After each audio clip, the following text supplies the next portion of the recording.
Prime Minister Modi arrives in Italy for the G7 summit. The summit has officially kicked off in Italy's Borgo Egnazia in the country's Puglia region. French President Emmanuel Macron, UK Prime Minister Rishi Sunak and US President Joe Biden, German Chancellor Olaf Scholz, Japan Prime Minister Fumio Kishida, Prime Minister Narendra Modi are all in Italy for that grand group of 7 meet. After arriving at the Brindisi airport in Italy's Apulia, Prime Minister Narendra Modi has tweeted saying that he's looking forward to engaging in productive discussions with the world leaders. This is Prime Minister Modi's first trip abroad right after he's assumed office for the third consecutive term here as the Indian Prime Minister. Taking to social media, Modi has recalled Italian Prime Minister Giorgia Meloni's visit to India recently, saying that he is indeed committed to bolster India and Italy's ties during this G7 visit. India holds an influential position indeed in the group of 7 with the largest growing economy and strategic partnership with all 7 countries. Day 2 of the G7 summit over here, where the outreach sessions with guest nations will also take place, and which is why Prime Minister Narendra Modi landed late last night and will be not only attending that outreach session, but where artificial intelligence, climate change, energy, Mediterranean, Africa are going to be focus areas. He is also going to focus on the challenges, as he said in his departure statement, that it is time to address global challenges and foster international cooperation. That is going to be a focus area as well.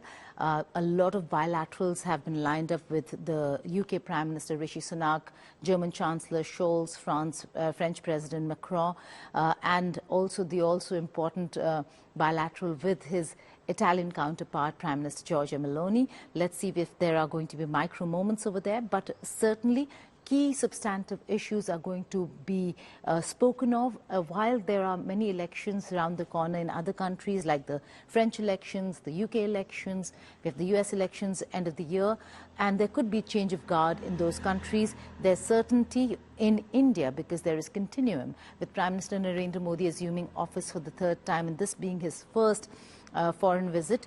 The leaders will come with that entire certainty that the conversations with India can move forward. There were free trade agreements that had not been signed. There are conversations on various deals, cooperation in the strategic and defense sector. All those conversations will be taken forward because they know that with India there comes continuity and continuum. So those conversations will take place. In the outreach session, Prime Minister Narendra Modi will be joined by Pope Francis, and he will be delivering his remarks on artificial intelligence. So that will be quite interesting. But of all these sessions and all the issues, Day 1 focused on Russia, Ukraine.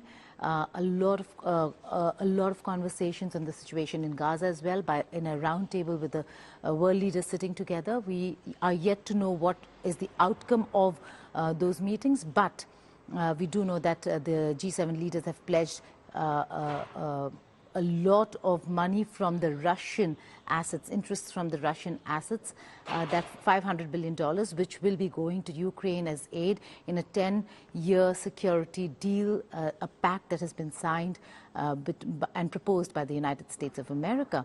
Day 2 will focus on China and how to counter Chinese aggression, economically, how to increase the supply chains to ensure that there is some sort of a cushion in terms of economic crisis, where the world does not completely depend on China. So those are the conversations that are going to take place on Day 2. We'll have to wait and see what the outcome document is going to look like and what the paragraphs on Israel-Hamas war and the situation in Gaza would read like. In Bari, Geeta Mohan for India Today. Namaste. The Prime Minister of India has arrived at Brindisi Airport in Italy to participate in the G7 summit. Tomorrow is a packed day for him. We have several bilateral meetings with world leaders lined up. He'll also be addressing the outreach session of the G7 summit. Stay tuned with the Ministry of External Affairs, social media handles and digital medium to get an update on the visit.